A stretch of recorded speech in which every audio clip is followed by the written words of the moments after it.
মা-বাবা প্যারেন্টসরা একটাই জিনিস আফটার করোনা হোল ওয়ার্ল্ড সারা পৃথিবী মা-বাবারা একটাই যেন ফেস করছে যে বাচ্চারা আমাদের দৌড়াদৌড়ি করছে না, সারাদিন ফোন নিয়ে বসে আছে, টিভির সামনে বসে আছে, আর বাচ্চা ঘুমা আর সারাদিন খেয়ে যাচ্ছে, সব বুঝতে পারে না।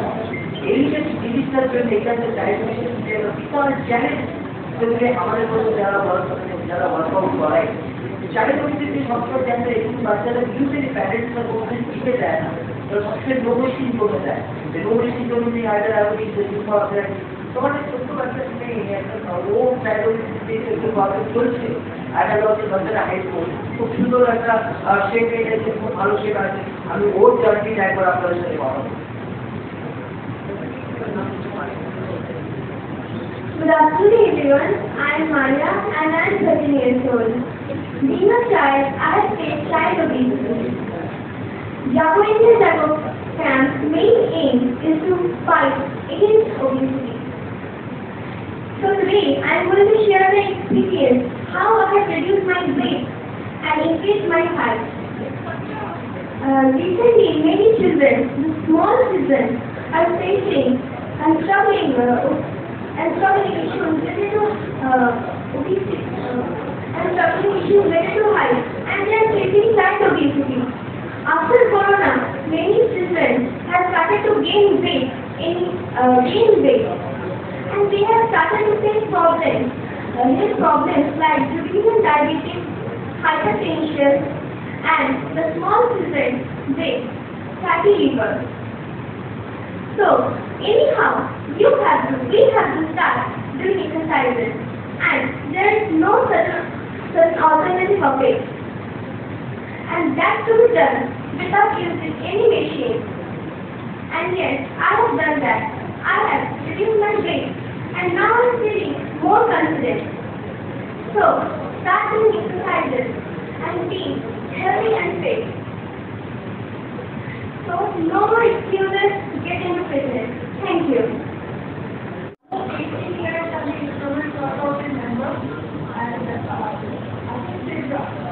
আমরা স্টার্ট করেছিলাম, আমার যখন মিউজিক ছিল, আমার মিউজিকটা প্রবল ফলোয়ার ছিল, আমার মিউজিক তখন খুব খারাপ অবস্থা ছিল।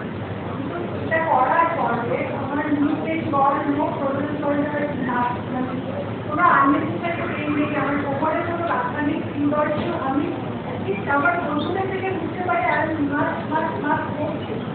তো আমি চাকরিটা যাবো ক্যাপ্টেনে, আমি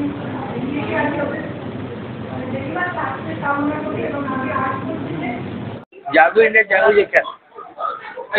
জাগো যে ক্যাম্পেইনটা, এই ক্যাম্পেইনটা সারা ইন্ডিয়া নিয়ে যে আমরা ক্যাম্পেইনটা করছি বিভিন্ন শহরে গিয়ে, ওকে। সো এই ক্যাম্পেইনটাতে আমরা বেসিক্যালি ওবিসিটি নিয়ে ফাইট করছি অ্যান্ড মেক ইন্ডিয়া হেলথি। আমাদের যে এজ গ্রুপটা থাকে সবসময় চোখে থাকে আমাদের 40s, 50s, 60s, 70s, 80s and 90s, ওকে। তো এই মানুষগুলো কি হয়, সকালবেলা সব মর্নিং ওয়াকার্সরা ক্লাস করতে আসে, এই মর্নিং ওয়াক করতে আসে বড় বড় পার্ক, গার্ডেন্স, বিচেস। আমাদের অ্যাটাক হয় এই পার্ক বিচে সকাল 5টা থেকে আমরা কাজ শুরু করি। আমরা এই ভোরবেলায় গিয়ে এনাদের সাথে যখন আমরা ক্যাম্পেইন শুরু করি, আমরা যখন বলি জাগো ইন্ডিয়া জাগো, ওরা খুব উৎসাহী ক্লাসগুলো করতে আসে। আমরা ওনাদেরকে বসি ক্লাস করাই, যাদের নিজে ব্যথা বসে ক্লাস করাই, যেটা বললাম হাঁটু ব্যথা আছে, জগিং করতে পারে না, বসে কেমন করে জগিং করতে হবে, বসে কেমন অ্যারোবিক্স, এই জিনিসটা আমরা ওনাদেরকে শেখাই। হাঁটু ব্যথা কেমন করে করতে হবে, ছোটো বাচ্চাদের জন্য আমরা এক্সারসাইজ করার জন্য আমাদের ইয়েটাই থাকে যে আমাদের এনসি বাড়ানো। এক্সারসাইজটা কেউ করছে থিং অফ লেজিনেস, ওইটা যখনই আমরা এক্সারসাইজ যখন এনসি দেই, ওদের মেন্টাল কনফিডেন্স দেই, এই ছোটো ছোটো পুরো ক্লাস করছে সবাই, এই যে ব্যাপারটা এটা কিন্তু যখন এটা কনফিডেন্স পায় মানুষ সেক্ষেত্রে এক্সারসাইজ করতে ভালোবাসে। তো আমাদের এইটাই জন্যই আমরা জাগো ইন্ডিয়া জাগোর এই ক্যাম্পেইনটা শুরু করা। এই ক্যাম্পেইনটা হবে, এই ক্যাম্পেইন নেক্সট ক্যাম্পেইন আছে পুনেতে আছে 25 তারিখ থেকে 29 তারিখ পুনেতে আছে। আমি এটাই বলবো যে ফাস্ট ফুড নেওয়া আপনারা যে খাচ্ছেন সেটা একাধবার ঠিক আছে, মাসে নেওয়া বা বিরিয়ানি খাচ্ছেন 15 দিন 20 দিনে একবার খান, কিন্তু only thing is healthy food Khan and exercising the must রাখবেন। মোটা হলে কোনো অসুবিধা নেই, কিন্তু শরীরটা ফিট চাই, মাসেলটা যেন টোন থাকে, টাইটেন থাকে। যত মাসেল টোন থাকবে, টাইটেন থাকবে, আপনার কাজ করতে অত ভালো লাগবে, অত আপনি ফিট থাকবেন। যত আপনি ফিট থাকবেন আমার ইন্ডিয়া অত ফিটের হতে থাকবে, আমার মানুষের কাজও করতে হচ্ছে এনটু পারে। সোমেন দাস।